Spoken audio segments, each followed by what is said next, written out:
You won't get tired of dying, will you? Where's my beak? Lodged in your forehead, of course. Chica the Chicken is FNAF's first female animatronic. Seemingly the gang's backup singer, Chica caught the eyes of many of FNAF fans, and probably too many FNAF fan artists. But horrific avian imagery aside, what mysteries could hide behind this yellow animatronic bird? That's what we're exploring today. Greetings gamers and welcome back to Top 10 Gaming. I'm Barney Stinson and I'm Connor Monroe and this is the Top 10 Scary FNAF Chica Theories. Let's do it. In at 10, first. Chica was the first and has seen everything, at least according to Ultimate Custom Night, since one of Withered Chica's voice lines quite literally says, "I was the first, I have seen everything." I was the first. I have seen everything. Which does mostly suggest that Chica was the first victim in the series. However, it may also suggest that she was the first of the missing children, with another potential victim before her. This is really the question that we need to ask. Was Chica's line about being the first victim ever, or about being the first of the missing children? Because while yes, it's a spirit, it's still the spirit of a child who would exaggerate the phrase seeing everything, especially when William would most likely have developed his MO after his first kill, his MO being the whole dressing up like Spring Bonnie thing. And coming up with an excuse to lure a kid away would require more confidence than someone who hasn't killed anybody would normally have, at least with normal serial killers. So could we have been right all along that Charlotte was the first victim? And if that's true, does that point towards William's original motivation? And at 9, the Bite of 87. The Bite of 87 is a still long-held debate in the FNAF community. At first, some thought that Freddy had caused it due to the handprint on his head. Then we suspected Mangle, and then Fredbear. However, one contender we never expected was Chica. This is a fairly dismissed theory, but there is a line from Toy Chica in Ultimate Custom Night that states, "Where's my beak? Lodged in your forehead, of course." Where's my beak? Lodged in your forehead, of course. It's important to note here that the Bite of 87 involves the character losing the frontal lobe of their brain to an animatronic bite. With the frontal lobe being at the forehead, this seems to indicate that perhaps Toy Chica is the one who caused said bite, especially when we know that FNAF 2 takes place in 1987 and there is no mention of a bite. This is also a reason why we thought that the culprit could be Mangle. There's also the issue of the hint that Scott gave MatPat and other theorists during one of MatPat's live streams. Why would Toy Chica be missing her beak? And maybe Scott answered that in this game, as he's known to do. And at 8, hot chicken sandwich. Now I make quite a few jokes about the amount of unsafe for Virgin Mobile users Chica fan art there is, but was that intentional by Scott? I know this sounds crazy, but what was the point of making Chica thicker than Kim K eating a bowl of oatmeal in the second game? I mean, the game got so popular it warranted a sequel within 87 days, so why not reuse the same model instead of making one that would add to the increasingly hormonal fan art of the characters? What if it was to promote the game more? I mean, in a way, not safe for work fan art is a form of advertising, with these character drawings being shared across plenty of subreddits rather than just one specific to FNAF, and all over Imager with more tags like furry and whatnot. So could the slim thickening of Chica be an intentional game choice by Scott to get more foul fouls into the series? Like what I did there? I have no idea, but I mean the latest game was called Fury's Rage, and Scott even felt the need to point out that it was not Furry's Rage, plus the slim version of Chica has become the more used one, with Funtime and Glamrock Chica both using that same silhouette, so who knows? I think we all do. Let's go somewhere more private. And it's 7, dog bait.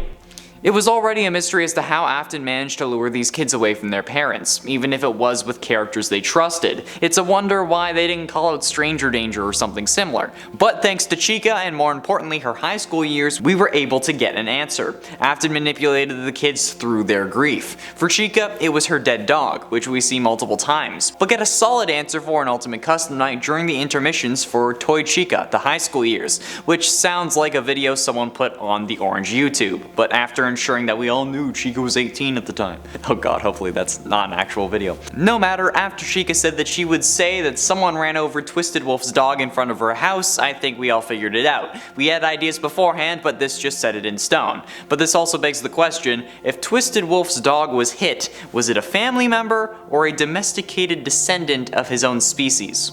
Because either way, that's weird. And at 6, Fruity Maze.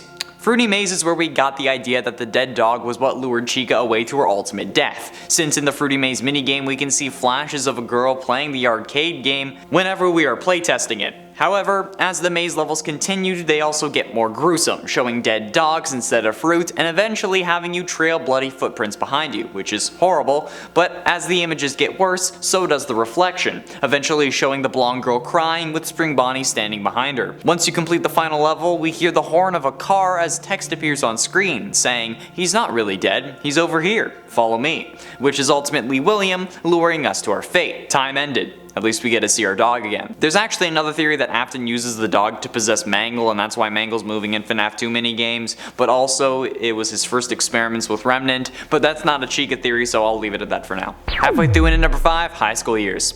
Do the high school years for Toy Chica actually represent the original missing children along with Charlotte? That's a good question. The series of intermissions revolves around Toy Chica and her desire to be with many boys in her school, including Freddy, Toy Bonnie, Pig Patch, Twisted Foxy, the Puppet, and Funtime Foxy, not in that order. While these aren't the original 5 animatronics, there are certainly some considerations to make here.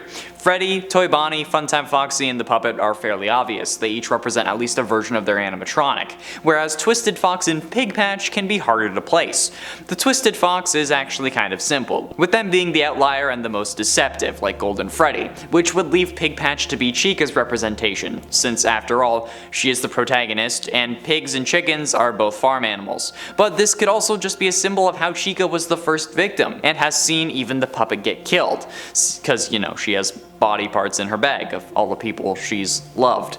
Since I'm sure Scott knew that would be a confusing line, perhaps this is his way of clearing it up. And at 4, Shadow Chica. One question a few people have had since FNAF 2 is, where is Shadow Chica? Why doesn't Chica have a shadow animatronic? Some consider this proof that these shadowy figures are works of the spring-lock versions of Freddy and Bonnie, since it's in essence the only thing that these two characters have in common, and it would explain why there's no Chica variant of the shadows. But it doesn't explain Shadow Dee Dee from Ultimate Custom Night. I mean, I guess it's possible that the shadow animatronics are spring-lock victims or spirits kicked out of the various suits, but where could a possible Shadow Chica be? What if Shadow Chica is actually contained in the cupcake? Chica's cupcake has been confirmed to be an entirely separate animatronic, at least until Illumix comes out saying those fast facts aren't canon. But until that point, the reason for no Shadow Chica could just be that it had somewhere to go. Bonnie and Freddy don't have another animatronic, only a guitar and a microphone, and that wouldn't be enough for the spirit of a spring-locking victim or even one of Afton's victims. So could the fan named Carl the Cupcake be the secret Shadow Chica that we've been looking for? Getting close to the end, and in number 3, puppet stuffing. We as theorists have been running with the idea that William stuffed the bodies into the suits for 7 years, that in order to hide the bodies, William put them in the animatronics, and somehow the cops were too incompetent or were being paid off not to check them. But what if we were wrong? What if someone else had stuffed the animatronics? What if it was the puppet? I mean, this isn't a new idea. Map had suggested it when talking about FNAF 2 oh so long ago. In the Give Gifts Give Life minigame, we see the puppet giving presents to dead kids because it thinks they're sad. But when that doesn't work to liven their spirits, see what I did there?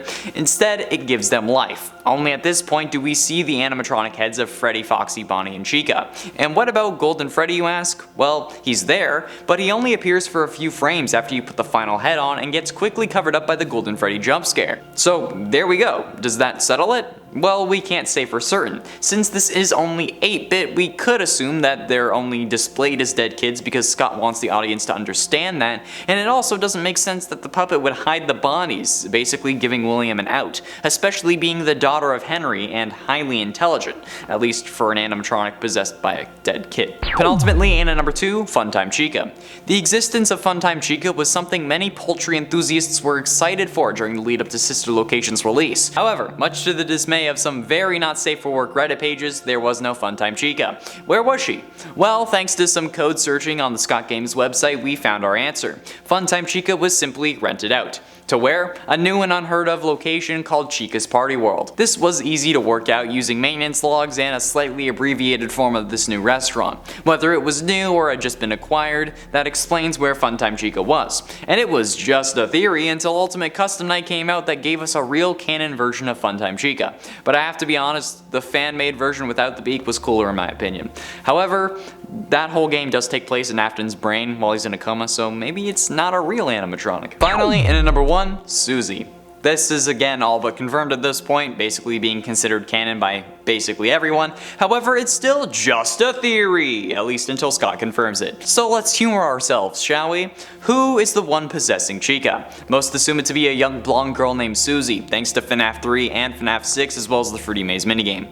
FNAF 3's ending features the heads of the original 4 or 5 animatronics, depending on what ending you get, laying on the ground with lights either on or off in their heads, again depending on what ending you get. However, the placement of the heads is something to take note of, since the FNAF 6 Lorekeeper ending features the gravestone picture that also has a similar placement to the heads, with one remaining mysterious and away from the others, that is representing Golden Freddy behind the grass, and Cassidy, the whole shebang. The other graves go as follows: Gabriel, Fritz, Suzy, and Jeremy, and the animatronic heads go Freddy, Foxy, Chica, Bonnie. And since the girl name and the girl animatronic are in the same place, we feel like it's pretty solid. Plus Suzy in the books is described as blonde, and the blonde girl in Fruity Maze is like the only other blonde girl we see aside from Elizabeth, but she's in Baby and we already know that. Boom! There we have it, friends, the top 10 scary FNAF Chica theories. Which theories do you believe and what character should we cover theories for next? Be sure you let me know down below. Thank you all so much for watching. I have been and shall remain Connor Monroe, and I'll see you in another video. Yes, I put scary at the beginning of FNAF titles. It's for search, okay?